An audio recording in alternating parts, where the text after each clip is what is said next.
사도신경으로 우리의 신앙을 고백하겠습니다. 나는 전능하신 아버지 하나님 천지의 창조주를 믿습니다. 나는 그의 유일하신 아들 우리 주 예수 그리스도를 믿습니다. 그는 성령으로 잉태되어 동정녀 마리아에게서 나시고 본디오 빌라도에게 고난을 받아 십자가에 못 박혀 죽으시고 장사된 지 사흘 만에 죽은 자 가운데서 다시 살아나셨으며 하늘에 오르시어 전능하신 아버지 하나님 우편에 앉아 계시다가 거기로부터 살아있는 자와 죽은 자를 심판하러 오십니다.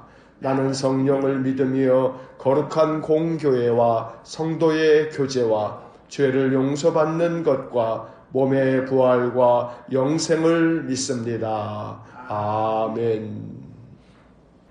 통독 새벽 기도의 13일차, 오늘은 출애굽기 17장에서 22장까지의 말씀을 읽겠습니다.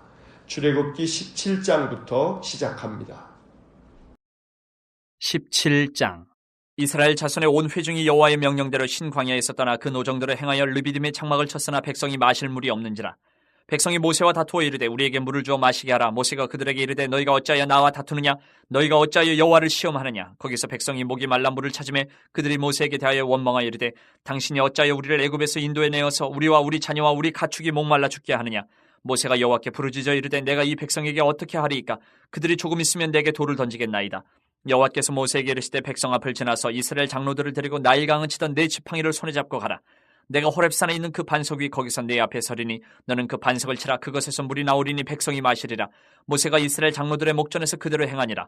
그가 그곳 이름을 마사 또는 무리바라 불렀으니 이는 이스라엘 자손이 다투었으며 또는 그들이 여호와를 시험하여 이르기를 여호와께서 우리 중에 계신가 안 계신가 하였음이더라. 그때 아말렉이 와서 이스라엘과 르비딤에서 싸우니라. 모세가 여호수아에게 이르되 우리를 위하여 사람들을 택하여 나가서 아말렉과 싸우라. 내일 내가 하나님의 지팡이를 손에 잡고 산꼭대기에 서리라. 여호수아가 모세의 말대로 행하여 아말렉과 싸우고 모세와 아론과 훌은 산꼭대기에 올라가서 모세가 손을 들면 이스라엘이 이기고 손을 내리면 아말렉이 이기더니 모세의 팔이 피곤하며 그들이 돌을 가져다가 모세의 아래 놓아 그가 그 위에 앉게 하고 아론과 훌이 한 사람은 이쪽에서 한 사람은 저쪽에서 모세의 손을 붙들어 올렸더니 그 손이 해가 지도록 내려오지 아니한지라. 여호수아가 칼날로 아말렉과 그 백성을 쳐서 무찌르니라. 여호와께서 모세에게 이르시되 이것을 책에 기록하여 기념하게 하고 여호수아의 귀에 외워 들리라. 내가 아말렉을 없이 하여 천하에서 기억도 못하게 하리라. 모세가 제단을 쌓고 그 이름을 여호와 니시라 하고 이르되 여호와께서 맹세하시기를 여호와가 아말렉과 더불어 대대로 싸우리라 하셨다 하였더라. 18장.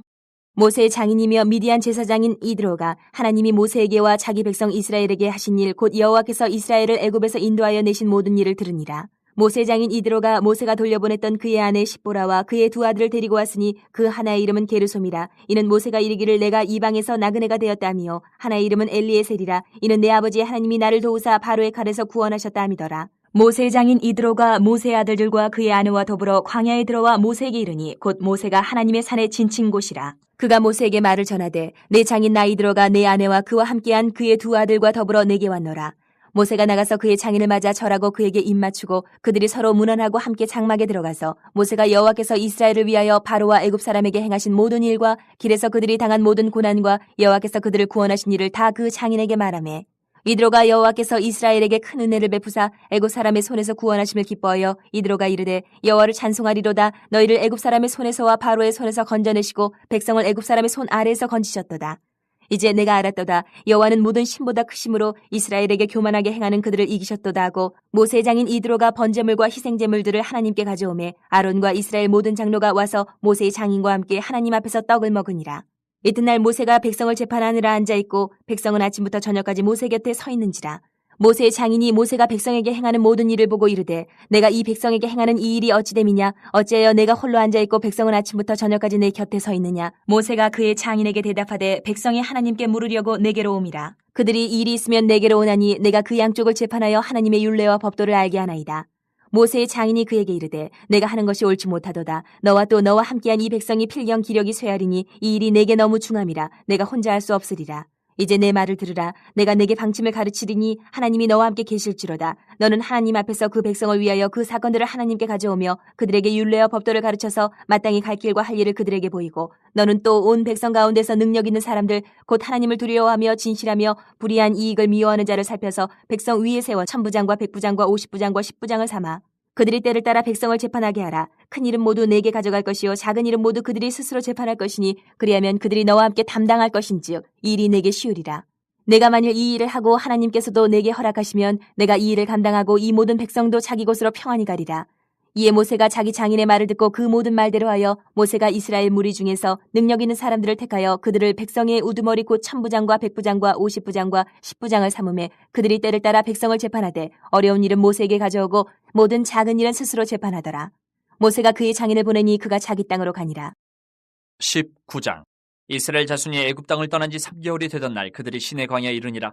그들이 르비딤을 떠나 시내 광야에 이르러 그 광야에 장막을 치되 이스라엘이 거기 산 앞에 장막을 치니라. 모세가 하나님 앞에 올라가니 여호와께서 산에서 그를 불러 말씀하시되 너는 이같이 야곱의 집에 말하고 이스라엘 자손들에게 말하라. 내가 애굽 사람에게 어떻게 행하였음과 내가 어떻게 독수리 날개로 너희를 업어 내게로 인도하였음을 너희가 보았느니라. 세계가 다 내게 속하였나니 너희가 내 말을 잘 듣고 내 언약을 지키면 너희는 모든 민족 중에서 내 소유가 되겠고 너희가 내게 대하여 제사장 나라가 되며 거룩한 백성이 되리라. 너는 이 말을 이스라엘 자손에게 전할지니라. 모세가 내려와서 백성의 장로들을 불러 여호와께서 자기에게 명령하신 그 모든 말씀을 그들 앞에 진술하니 백성이 일제히 응답하여 이르되 여호와께서 명령하신 대로 우리가 다 행하리이다. 모세가 백성의 말을 여호와께 전하매 여호와께서 모세에게 이르시되 내가 빽빽한 구름 가운데서 내게 임함은 내가 너와 말하는 것을 백성들이 듣게 하며 또한 너를 영영히 믿게 하려 함이니라. 모세가 백성의 말을 여호와께 아뢰었으므로 여호와께서 모세에게 이르시되 너는 백성에게로 가서 오늘과 내일 그들을 성결하게 하며 그들에게 옷을 빨게 하고 준비하게 하여 셋째 날을 기다리게 하라. 이는 셋째 날에 나 여호와가 온 백성의 목전에서 시내 산에 강림할 것임이니 너는 백성을 위하여 주위의 경계를 정하고 이르기를 너희는 삼가 산에 오르거나 그 경계를 침범하지 말지니 산을 침범하는 자는 반드시 죽임을 당할 것이라. 그런 자에게는 손을 대지 말고 돌로 쳐 죽이거나 화살로 쏘아 죽여야 하리니 짐승이나 사람을 막느라고 살아남지 못하리라 하고 나팔을 길게 불거든 산 앞에 이를 것이니라 하라. 모세가 산에서 내려와 백성에게 이르러 백성을 성결하게 하니 그들이 자기 옷을 빨더라. 모세가 백성에게 이르되 준비하여 셋째 날을 기다리고 여인을 가까이 하지 말라 하니라. 셋째 날 아침에 우레와 번개와 빽빽한 구름이 산 위에 있고 나팔 소리가 매우 크게 들리니 진중에 있는 모든 백성이 다 떨더라. 모세가 하나님을 맞으려고 백성을 거느리고 진에서 나오매 그들이 산 기슭에 서 있는데 시내산에 연기가 자욱하니 여호와께서 불 가운데서 거기 강림하심이라. 그 연기가 옹기까마 연기같이 떠오르고 온 산이 크게 진동하며 나팔 소리가 점점 커질 때에 모세가 말한즉 하나님이 음성으로 대답하시더라. 여호와께서 시내산 곧 그 산 꼭대기에 강림하시고 모세를 그리로 부르시니 모세가 올라가매 여호와께서 모세에게 이르시되 내려가서 백성을 경고하라. 백성이 밀고 들어와 나 여호와에게로 와서 보려고 하다가 많이 죽을까 하노라. 또 여호와에게 가까이 하는 제사장들에게 그 몸을 성결히 하게 하라. 나 여호와가 그들을 칠까 하노라. 모세가 여호와께 아뢰되 주께서 우리에게 명령하여 이르시기를 산 주위에 경계를 세워 산을 거룩하게 하라 하셨사온즉 백성이 시내 산에 오르지 못하리이다. 여호와께서 그에게 이르시되 가라. 너는 내려가서 아론과 함께 올라오고 제사장들과 백성에게는 경계를 넘어 나 여호와께로 올라오지 못하게 하라. 내가 그들을 칠까 하노라. 모세가 백성에게 내려가서 그들에게 알리니라. 20장. 하나님이 이 모든 말씀으로 말씀하여 이르시되 나는 너를 애굽 땅 종되었던 집에서 인도하여 낸 내 하나님 여호와니라. 너는 나 외에는 다른 신들을 내게 두지 말라. 너를 위하여 새긴 우상을 만들지 말고 또 위로 하늘에 있는 것이나 아래로 땅에 있는 것이나 땅 아래 물속에 있는 것의 어떤 형상도 만들지 말며 그것들에게 절하지 말며 그것들을 섬기지 말라. 나 내 하나님 여호와는 질투하는 하나님인즉 나를 미워하는 자의 죄를 갚되 아버지로부터 아들에게로 3, 4대까지 이르게 하거니와 나를 사랑하고 내 계명을 지키는 자에게는 1000대까지 은혜를 베푸느니라. 너는 내 하나님 여호와의 이름을 망령되게 부르지 말라. 여호와는 그의 이름을 망령되게 부르는 자를 죄 없다 하지 아니하리라. 안식일을 기억하여 거룩하게 지키라. 엿새 동안은 힘써 내 모든 일을 행할 것이나 일곱째 날은 내 하나님 여호와의 안식일인즉 너나 내 아들이나 내 딸이나 내 남종이나 내 여종이나 내 가축이나 내 문 안에 머무는 객이라도 아무 일도 하지 말라.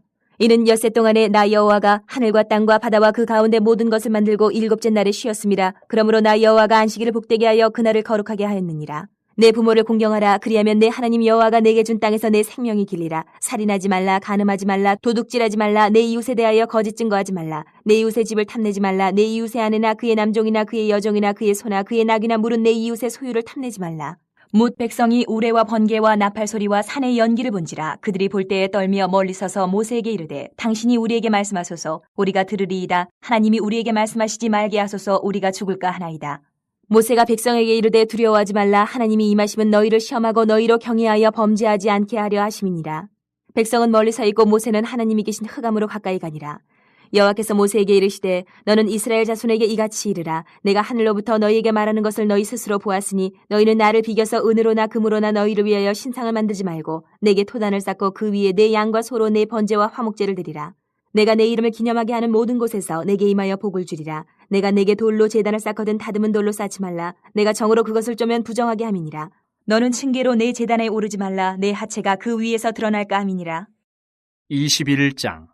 내가 백성 앞에 세울 법규는 이러하니라. 내가 히브리 종을 사면 그는 6해 동안 섬길 것이요 7째 해에는 몸값을 물지 않고 나가 자유인이 될 것이며 만일 그가 단신으로 왔으면 단신으로 나갈 것이요 장가들었으면 그의 아내도 그와 함께 나가려니와 만일 상전이 그에게 아내를 주어 그의 아내가 아들이나 딸을 낳았으면 그의 아내와 그의 자식들은 상전에게 속할 것이요 그는 단신으로 나갈 것이로되 만일 종이 분명히 말하기를 내가 상전과 내 처자를 사랑하니 나가서 자유인이 되지 않겠노라 하면 상전이 그를 데리고 재판장에게로 갈 것이요 또 그를 문이나 문설주 앞으로 데리고 가서 그것에다가 송곳으로 그의 귀를 뚫을 것이라. 그는 종신토록 그 상전을 섬기리라. 사람이 자기의 딸을 여종으로 팔았으면 그는 남종같이 나오지 못할지며 만일 상전이 그를 기뻐하지 아니하여 상관하지 아니하면 그를 속량하게 할 것이나 상전이 그 여자를 속인 것이 되었으니 외국인에게는 팔지 못할 것이요 만일 그를 자기 아들에게 주기로 하였으면 그를 딸같이 대우할 것이요 만일 상전이 다른 여자에게 장가들지라도 그 여자의 음식과 의복과 동침하는 것은 끊지 말 것이요 그가 이 3가지를 시행하지 아니하면 여자는 속전을 내지 않고 거저나가게 할 것이니라. 사람을 쳐 죽인 자는 반드시 죽일 것이나 만일 사람이 고의적으로 한 것이 아니라 나 하나님이 사람을 그의 손에 넘긴 것이면 내가 그를 위하여 한 곳을 정하리니 그 사람이 그리로 도망할 것이며 사람이 그의 이웃을 고의로 죽였으면 너는 그를 내 제단에서라도 잡아내려 죽일지니라. 자기 아버지나 어머니를 치는 자는 반드시 죽일지니라. 사람을 납치한 자가 그 사람을 팔았든지 자기 수하에 두었든지 그를 반드시 죽일지니라. 자기 아버지나 어머니를 저주하는 자는 반드시 죽일지니라. 사람이 서로 싸우다가 하나가 돌이나 주먹으로 그의 상대방을 쳤으나 그가 죽지 않고 자리에 누웠다가 지팡이를 짚고 일어나 걸으면 그를 친 자가 형벌은 면하되 그간의 손해를 배상하고 그가 완치되게 할 것이니라. 사람이 매로 그 남종이나 여종을 쳐서 당장에 죽으면 반드시 형벌을 받으려니와 그가 하루나 이틀을 연명하면 형벌을 면하리니 그는 상전의 재산입니다. 사람이 서로 싸우다가 임신한 여인을 쳐서 낙태하게 하였으나 다른 해가 없으면 그 남편의 청구대로 반드시 벌금을 내되 재판장의 판결을 따라낼 것이니라. 그러나 다른 해가 있으면 갑대 생명은 생명으로 눈은 눈으로 이는 이로 손은 손으로 발은 발로 된 것은 된 것으로 상하게 한 것은 상함으로 때린 것은 때림으로 갚을지니라.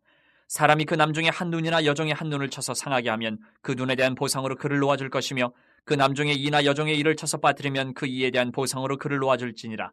소가 남자나 여자를 받아서 죽이면 그 소는 반드시 돌로 쳐서 죽일 것이요 그 고기는 먹지 말 것이며 임자는 형벌을 면하려니와 소가 본래 받는 버릇이 있고 그 임자는 그로 말미암아 경고를 받았을 때 단속하지 아니하여 남녀를 막론하고 받아 죽이면 그 소는 돌로 쳐 죽일 것이고 임자도 죽일 것이며 만일 그에게 속죄금을 부과하면 무릇 그 명령한 것을 생명의 대가로 낼 것이요 아들을 받든지 딸을 받든지 이 법규대로 그 임자에게 행할 것이며 소가 만일 남종이나 여종을 받으면 소 임자가 은 30세겔을 그의 상전에게 줄 것이요 소는 돌로 쳐서 죽일지니라. 사람이 구덩이를 열어두거나 구덩이를 파고 덮지 아니하므로 소나 나귀가 거기에 빠지면 그 구덩이 주인이 잘 보상하여 짐승의 임자에게 돈을 줄 것이요 죽은 것은 그가 차지할 것이니라. 이 사람의 소가 저 사람의 소를 받아 죽이면 살아있는 소를 팔아 그 값을 반으로 나누고 또한 죽은 것도 반으로 나누려니와 그 소가 본래 받는 버릇이 있는 줄을 알고도 그 임자가 단속하지 아니하였으면 그는 서로 소를 갚을 것이요 죽은 것은 그가 차지할지니라. 22장. 사람이 소나 양을 도둑질하여 잡거나 팔면 그는 소 1마리에 소 5마리로 갚고 양 1마리에 양 4마리로 갚을지니라.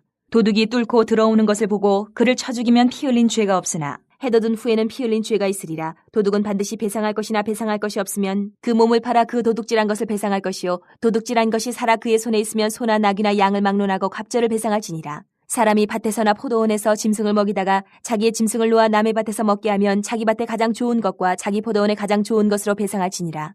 불이 나서 가시나무에 댕겨 낯가리나 거두지 못한 곡식이나 밭을 태우면 불러온 자가 반드시 배상할지니라. 사람이 돈이나 물품을 이웃에게 맡겨 지키게 하였다가 그 이웃집에서 도둑을 맞았는데 그 도둑이 잡히면 갑절을 배상할 것이요 도둑이 잡히지 아니하면 그 집주인이 재판장 앞에 가서 자기가 그 이웃의 물품에 손댄 여부의 조사를 받을 것이며 어떤 이른 물건 즉 소나 낙이나 양이나 의복이나 또는 다른 이른 물건에 대하여 어떤 사람이 이르기를 이것이 그것이라 하면 양편이 재판장 앞에 나아갈 것이요 재판장이 죄 있다고 하는 자가 그 상대편에게 갑절을 배상할지니라.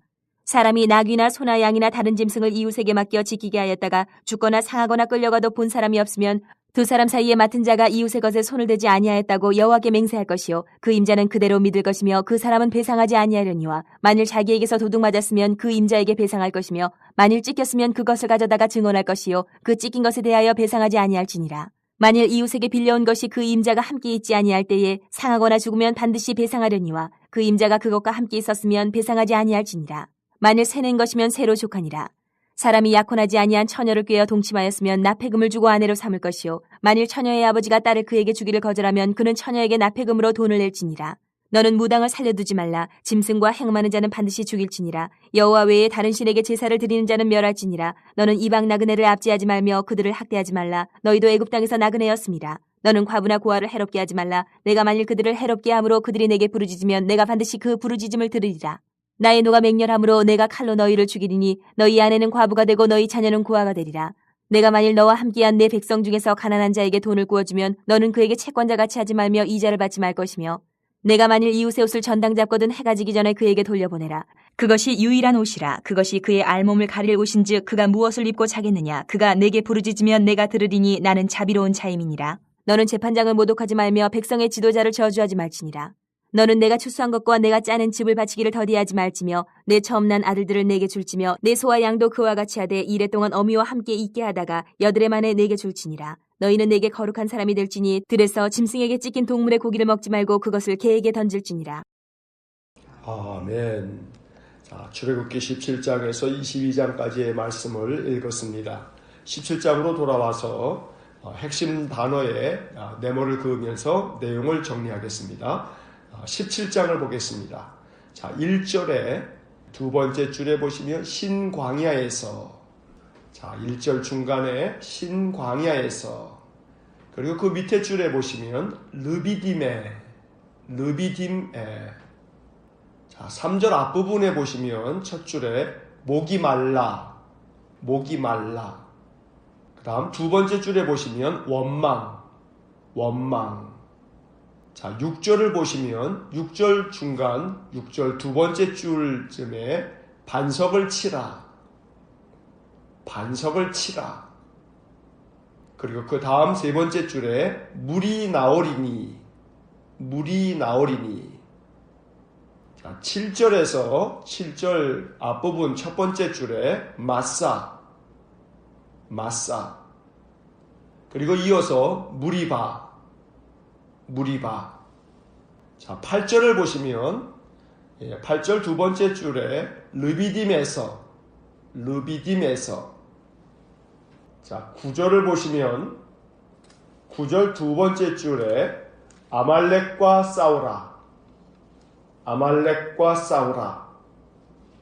자, 11절을 보시면 11절 앞부분에 손을 들면, 그리고 이어서 이기고. 자, 15절을 보시면 15절 뒷부분에 여호와 니시. 자, 17장의 네모를 그은 부분만 다시 한번 읽어보시면 신광야에서 르비딤에 목이 말라 원망, 반석을 치라, 물이 나오리니, 마사 무리바. 르비딤에서 아말렉과 싸우라, 손을 들면 이기고, 여호와 니시. 자, 신광야에서 먹을 것이 없어서 원망하던 이스라엘 백성들에게 하나님께서 메추라기와 만나를 허락하신 후 신광야를 지나 이제 르비딤이라고 하는 곳에 이르게 됐습니다. 안타깝게도 르비딤에서도 이스라엘 백성들의 원망은 그치지 않습니다. 이제는 목이 말라서 마실 물이 없어서 다시금 그들이 하나님 원망하였던 것입니다. 하나님께서는 모세에게 한 반석을 가르치시고 그 반석을 치라, 그러면 물이 나올 것이다 라고 이야기해 주셨고 그대로 하여 그들이 마실 물을 얻을 수 있게 됐습니다. 그곳 이름을 마사 무리바라고 부르게 되었습니다. 또 이 르비딤에서는 또 하나의 사건이 일어났는데 아말렉과 전쟁을 벌이게 되었던 일입니다. 하나님께서는 아말렉과 싸우라 하시면서 모세는 산 꼭대기에 올라가서 손을 들어 하나님께 기도하게 하고 여호수아가 나아가서 싸웁니다. 모세가 손을 들면 이스라엘이 이기고 손을 내리면 아말렉이 이기는 일이 반복되어지면서 아론과 훌이 모세의 팔을 치켜 세워 올려줌으로 인해서 이스라엘이 승리하게 되는 이야기를 우리가 보게 됩니다. 모세는 그곳에서 제단을 쌓고 그곳 이름을 여호와 니시, 승리하시는 하나님, 여호와는 나의 깃발 산이라고 하는 이름으로 그곳 이름을 부르게 되었습니다. 하나님께서 우리의 인생의 삶에서 항상 오늘 이 출애굽기 17장의 말씀처럼 여호와 니시 우리에게도 승리를 주시는 은혜가 있기를 간절히 축원합니다. 18장을 보겠습니다. 18장 1절에 맨 첫 번째 단어 모세의 장인. 자, 그 다음 두 번째 줄에 이드로.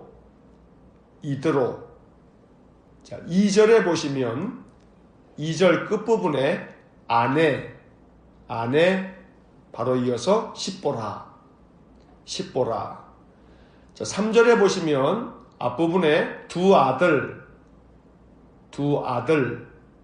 그리고 두 번째 줄에 게르솜. 자, 4절에 보시면 4절 앞부분에 엘리에셀. 자, 17절을 보시면 첫 번째 단어 모세의 장인이. 자, 19절을 보시면 첫 번째 줄의 끝부분에 보시면 방침을. 자, 21절을 보시면 21절 끝부분에 보시면 천부장. 자, 이어서 백부장. 또 이어서 50부장. 그리고 마지막 또 이어서 10부장.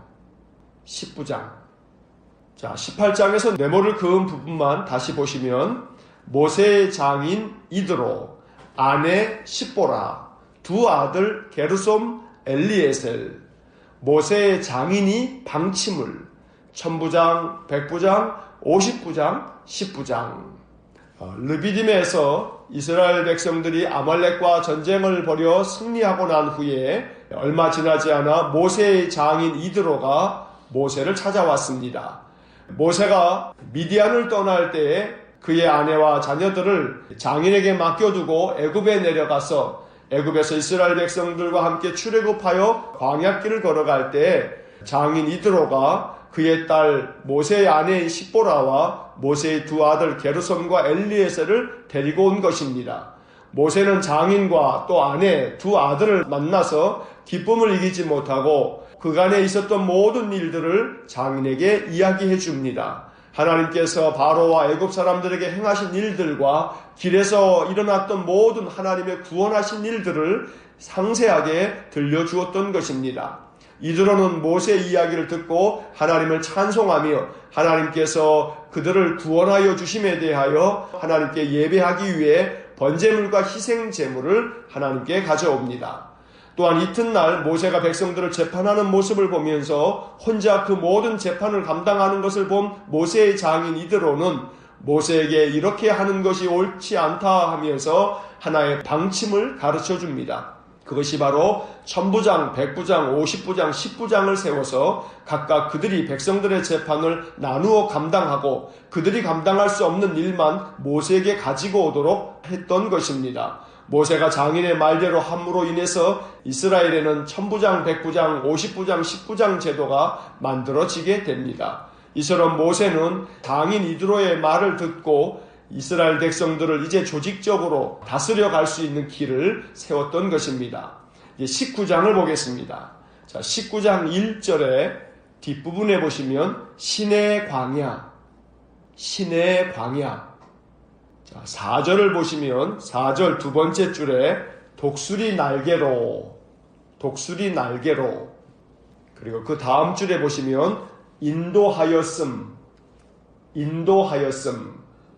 자, 5절에 보시면 5절 중간 두 번째 줄에 내 언약을 지키면. 자, 5절 마지막 부분에 내 소유가 되겠고. 자, 6절을 보시면 6절 첫 번째 줄에 제사장 나라. 그리고 이어서 두 번째 줄에 거룩한 백성.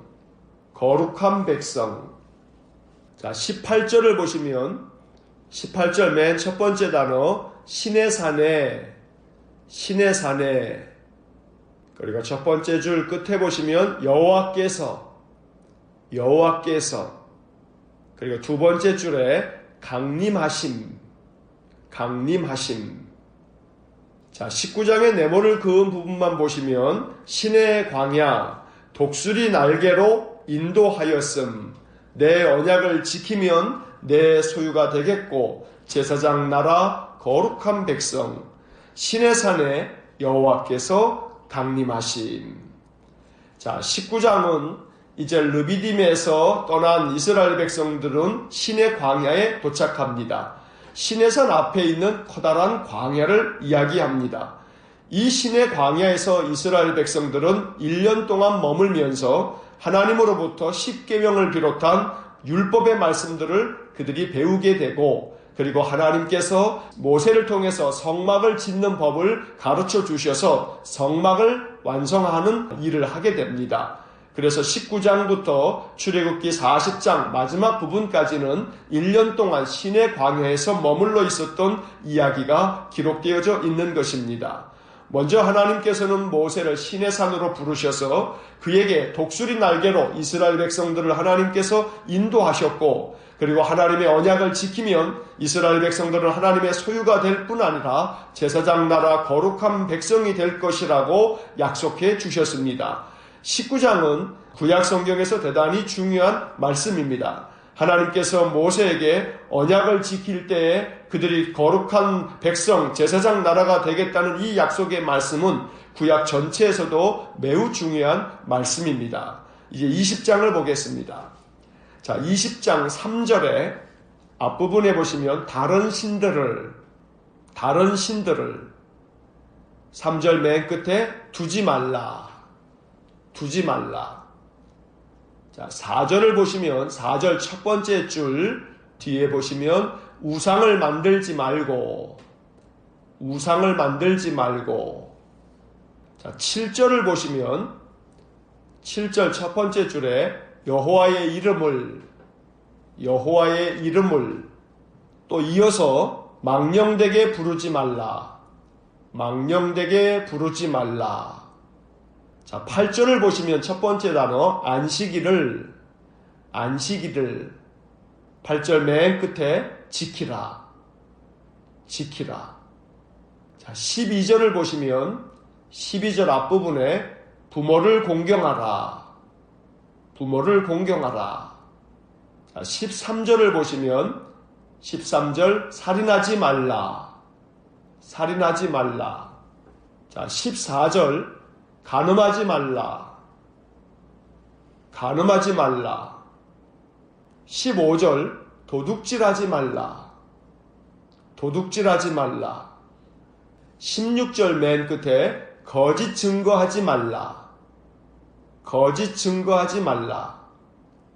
자, 17절 앞부분에 탐내지 말라.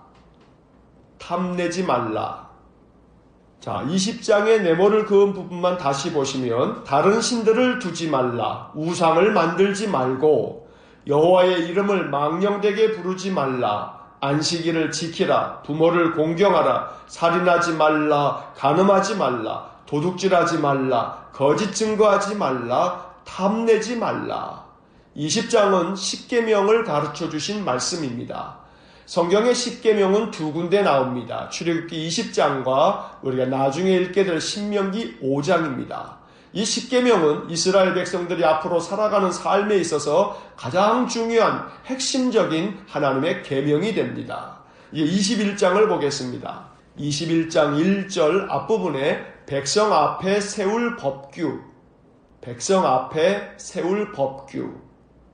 자, 그리고 성경의 내용은 아닙니다만 우리가 가진 성경에 보면 대체로 다 써 있을 겁니다. 1절 그 위에 보시면 종에 관한 법, 소 제목이 붙어 있을 겁니다.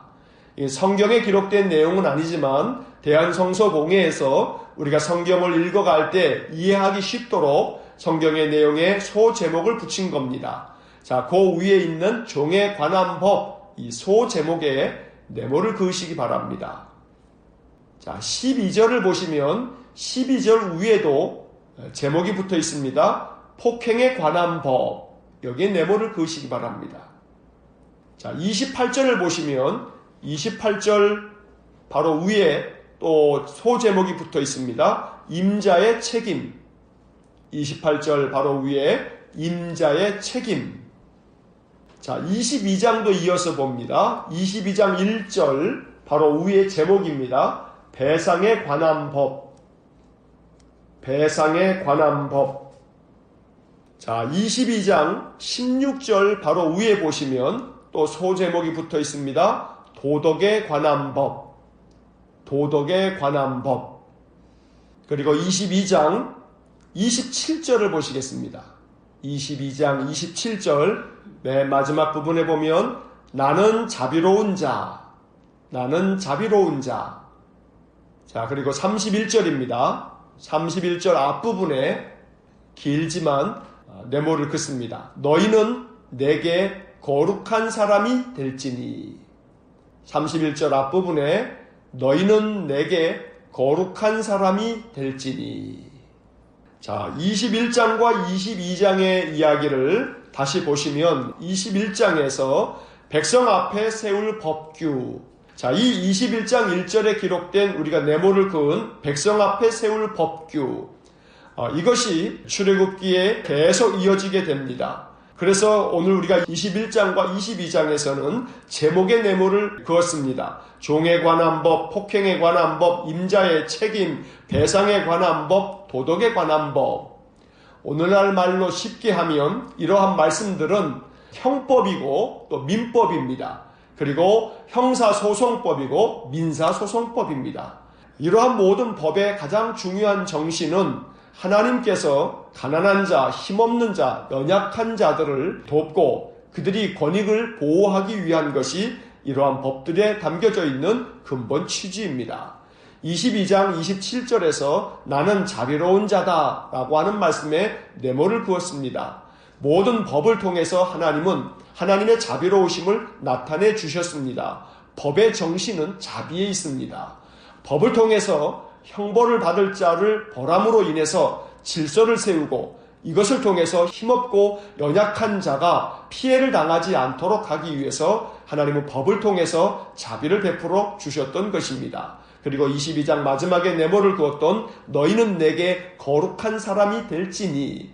거룩이라고 하는 것은 단순히 영적인 측면만 있는 것이 아닙니다. 하나님께서 정하신 이러한 사회 법규를 잘 지키는 것이 거룩한 일임을 하나님 가르쳐 주신 것입니다. 그래서 이러한 모든 법규를 잘 지켜 행함으로 너희는 내 앞에서 거룩한 사람이 되라고 말씀하신 것입니다. 오늘 이 말씀들을 통해서 우리가 이 세상을 살아가면서 세상의 모든 법들을 잘 준수하는 거룩한 사람이 되어서 하나님 섬기는 백성들이 세상 가운데서도 온전하고 거룩한 모습으로 살아갈 수 있게 되기를 간절히 축원합니다. 기도하겠습니다. 사랑과 자비가 풍성하신 하나님, 이스라엘 백성들의 그 모든 광야길을 인도하시면서 그들이 목마를 때 이런 마실 물을 허락하여 주시고 독수리 날개로 인도하여 주시며 언약을 지키면 내 소유가 되고 제사장 나라 거룩한 백성이 되겠다고 약속하여 주셨으니 이 말씀들이 우리에게도 교훈이 되어서 우리의 인생의 삶에 목마를 때 마실 물을 허락하시듯 우리의 심령을 해갈하여 주시고 독수리 날개로 우리를 인도하여 주셔서 우리의 모든 인생의 삶도 하나님의 거룩한 나라, 거룩한 백성이 될 수 있도록 은혜를 내려 주옵소서. 이스라엘 백성들에게 십계명을 주시고 또한 많은 법규를 주심으로 말미암아 그들이 법을 통해서 그 사회와 그들의 모든 삶이 온전하게 잘 유지되고 지탱이 될 수 있도록 하신 것처럼 우리가 이 세상을 살아감에 있어서도 믿는 사람들이 세상의 모든 법규를 잘 준행함으로 인해 하나님의 거룩한 백성 되어지도록 은혜 내려 주옵소서. 오늘도 한날의 삶을 살며 하나님 말씀대로 준행하게 싸우니 우리에게 믿음과 용기를 허락해 주옵소서. 예수님 이름으로 기도하옵나이다. 아멘. 우리 구주 예수 그리스도의 은혜와 하나님 아버지의 극진하신 사랑과 성령의 교통하심이 하나님 말씀대로 준행함으로 하나님의 거룩한 사람, 거룩한 백성 되기를 소원하는 머리 숙인 믿음의 사람들 위해와 몸된 교회와 성도들 위해 영원토록 함께 하시길 축원하옵나이다. 아멘. 이어서 2018년 통독 해설이 이어집니다. 작년에 밑줄을 그으면서 통독했던 내용들입니다. 복습하는 마음으로 다시 들으시면 좋습니다. 17장부터 22장까지의 말씀을 다 읽었습니다. 다시 17장으로 되돌아오셔서 이제 17장에서 22장까지의 말씀을 이제 정리합니다. 자, 17장은 이스라엘 자손들이 광야를 통과하면서 르비딤이란 곳에 도착하여 물이 없어서 원망하는 이야기가 나옵니다. 어제 16장을 이야기하면서 성경에서 원망이란 단어가 한 장에서 가장 많이 나오는 곳이 출애굽기 16장이라고 했습니다. 그런데 하나님께서는 만나와 메추라기를 내리심으로 육적인 문제는 해결되었지만 영적인 문제는 아직 해결되지 않았습니다.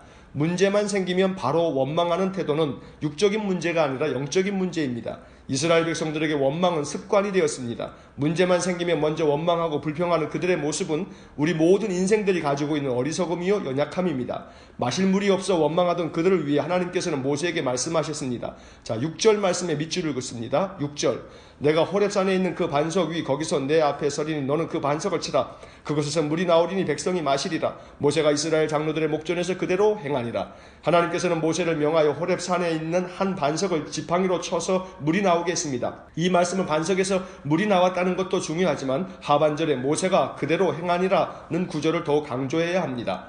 어제 16장 끝부분에서도 말씀드렸듯이 이스라엘 백성들은 광야에서 하나님께 순종하는 삶을 배워야 했습니다. 원망과 불평이 몸에 배어있던 이스라엘 자손들이 감사와 순종을 배우는 것은 쉽지 않았습니다. 아담과 하와의 타락이 불순종이었음을 잊지 말아야 합니다. 불순종의 습관을 끊기 위해 기도해야만 합니다.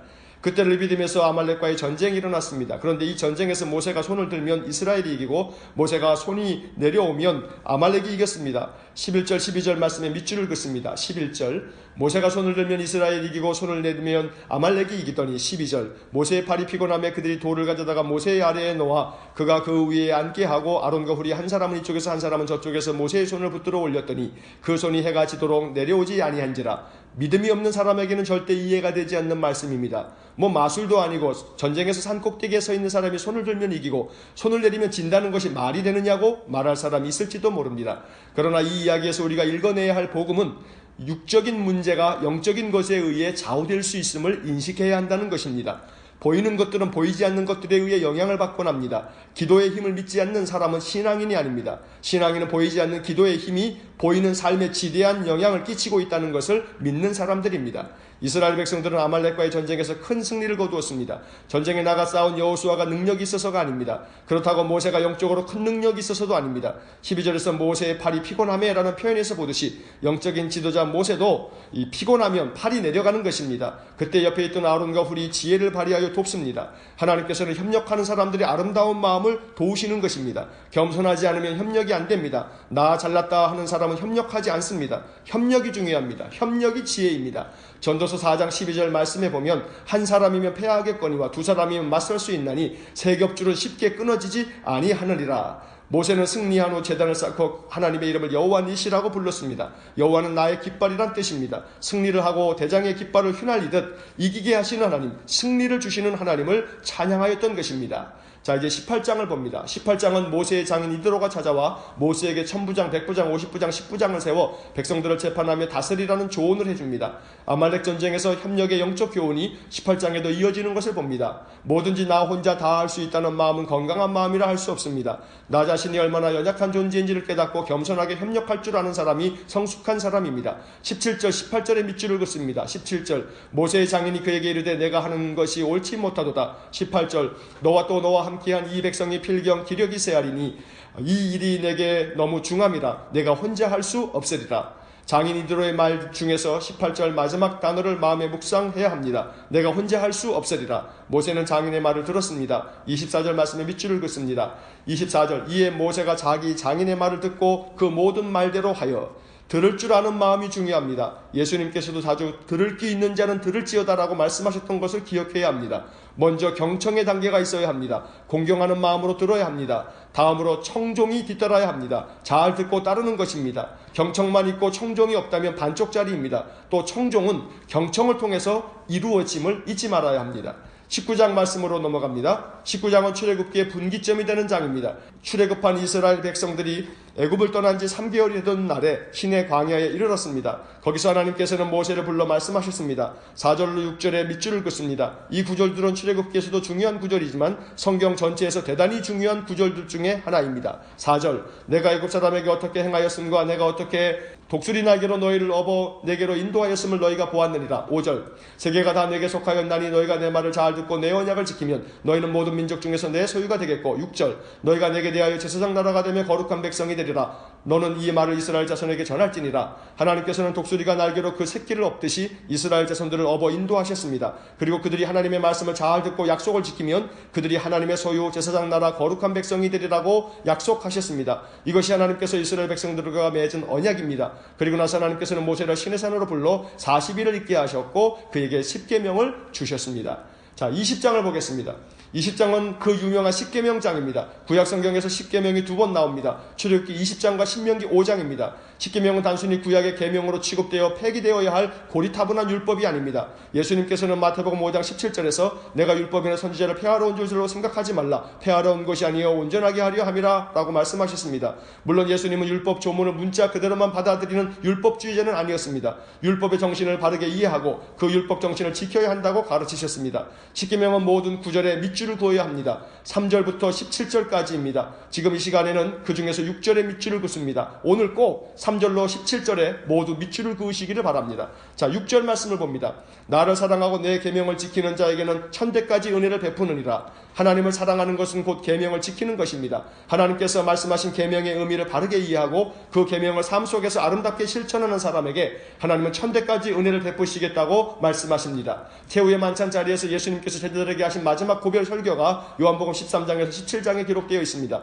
그 중에서 요한복음 14장 15절 말씀을 보면 너희가 나를 사랑하면 나의 계명을 지키리라 라고 하셨고, 요한복음 14장 21절 말씀을 보면 나의 계명을 지키는 자라 나를 사랑하는 자니 나를 사랑하는 자는 내 아버지께 사랑을 받을 것이요 나도 그를 사랑하여 그에게 나를 나타내리라 라고 말씀하셨습니다. 또한 요한복음 15장 10절 말씀에서는 내가 아버지의 계명을 지켜 그의 사랑 안에 거하는 것 같이 너희도 내 계명을 지키면 내 사랑 안에 거하리라. 예수님께서는 계명을 지키는 자를 하나님께서 사랑하신다고 말씀하셨습니다. 물론 구약의 계명들을 문자주의에 사로잡혀 글자 그대로만 지켜야 한다고 해석하면 안 됩니다. 어느 구절은 지금도 문자 그대로 지켜야 하는 것들이 있지만 또 다른 어느 구절들은 그 의미를 깊이 묵상하여 파악하고 그 의미가 오늘날 우리에게 어떻게 해석되어야 하는지를 알아야 합니다. 그래서 성경 해석이 중요합니다. 이단들이 이단인 까닭은 그들이 특정 성경 구절들을 자기의 입맛대로 해석하기 때문입니다. 지난 2000년 동안 교회가 성경을 어떻게 해석해 왔는지 신학을 통해 배우고 성경 원어를 비롯하여 고대 이스라엘의 역사와 그 주변 나라들의 역사 그리고 문화적 배경들을 알고 그 당시 사람들에게 어떤 의미로 그 말씀이 해석되었는지를 탐구하는 과정이 필요합니다.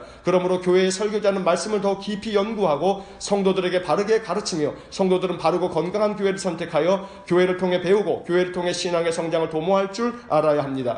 십계명에 대한 기록이 있고 나서 이어지는 말씀들은 이스라엘 백성들이 지켜야 할 각종 법규들이 소개되고 있습니다. 먼저 하나님께 예배드리는 제단을 쌓을 때는 다듬은 돌로 쌓지 말라고 하십니다. 25절에 밑줄을 긋습니다. 25절 내가 내게 돌로 제단을 쌓거든 다듬은 돌로 쌓지 말라. 내가 정으로 그것을 쪼면 부정하게 함이니라. 이 구절은 앞으로 21장에서 25장까지 나오는 각종 법규들에 담긴 근본 원리를 소개하고 있습니다.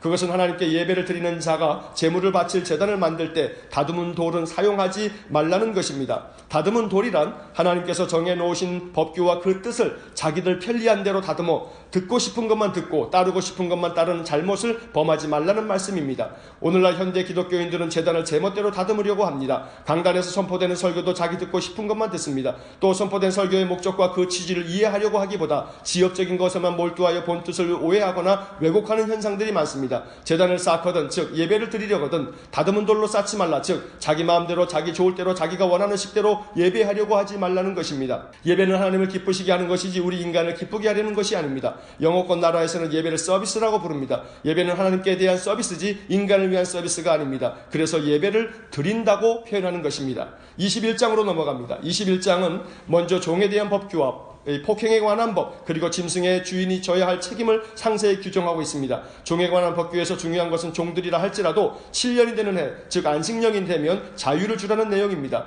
2절에 밑줄을 긋습니다. 2절, 내가 히브리 종을 사면 그는 6해 동안 섬길 것이요 7째 해는 몸값을 물지 않고 나가 자유인이 될 것이며, 평생 종으로 사는 것이 아니라 7년 안식년이 되면 자유를 얻습니다. 이처럼 율법의 각종 법규들은 주인을 위한 법이 아니라 약자인 종들을 보호하기 위한 법이라는 것을 파악할 수 있습니다. 강자를 위한 법이 아니라 약자를 위한 법이 구약의 율법이며 율법의 정신입니다. 또한 폭행에 관한 법에서는 사람을 죽인 자는 반드시 죽일 것이지만 고의로 한 것이 아니라면 그들을 위해 도피성을 만들어 고의가 아니었음을 증명할 시간을 얻도록 함으로써 선의의 피해자가 생기지 않도록 하고 있습니다. 26절과 27절에 밑줄을 긋습니다. 26절, 사람이 그 남종의 한 눈이나 여종의 한 눈을 쳐서 상하게 하면 그 눈에 대한 보상으로 그를 놓아줄 것이며, 27절, 그 남종의 이나 여종의 이를 쳐서 빠뜨리면 그 이에 대한 보상으로 그를 놓아줄지니라. 26절과 27절이 의미가 있는 것은 종들을 소유물로 취급하던 고대의 문화를 감안할 때 사람이 그 종의 몸을 상하게 하면 그 보상으로 풀어주어 자유인이 되게 하라는 것입니다. 그만큼